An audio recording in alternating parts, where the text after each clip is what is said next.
Gamesweasel.com. Review. Riddle me this, why are people so obsessed about aliens fighting predators? Not happy with the previous games that were never seen as true masterpieces, Sega now published this latest version once again made by Rebellion. You get to play short campaigns as a marine, an alien or a predator, each with their own abilities and attacks. The marine is the most familiar. You have the great sound effects of the radar and the pulse rifle and have to fend off aliens running at you from all angles, mostly in the dark. Thankfully this campaign isn't as tough as the old PC game, but everyone insists on calling you Rookie, which is more than just a bit annoying, and after just playing through BioShock 2, it really does feel like a bog standard FPS compared to today's standards. There are moments though that do lift the experience, I just wish that there were more of them. As the alien, you rely on melee attacks and can jump onto the walls and ceiling, which is just as disorientating as it's always been, even with the help of a cursor in the centre of the screen which tells you where the floor is. However, it is fun harvesting poor unarmed humans by letting a facehugger jump onto their head, and it's also fun picking off marines one by one in sealed rooms, which sort of feels like you're playing Arkham Asylum in first person.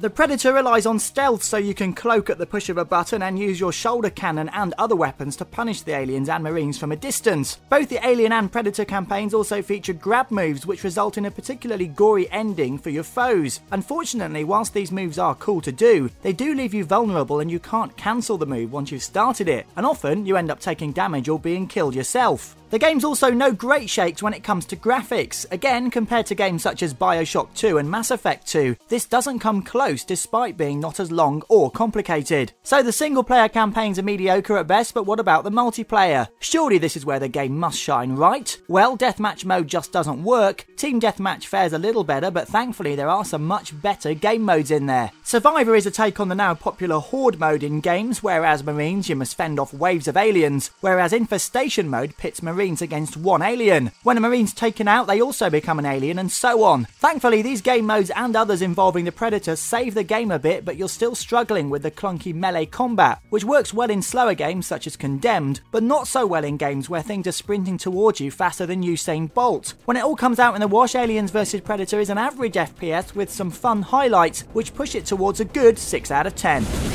You've been watching a review from Gamesweasel. If you want to get the show each week, which includes video game reviews, news, previews, competitions and special features, then head over to Gamesweasel.com for our video podcast, Gamesweasel TV.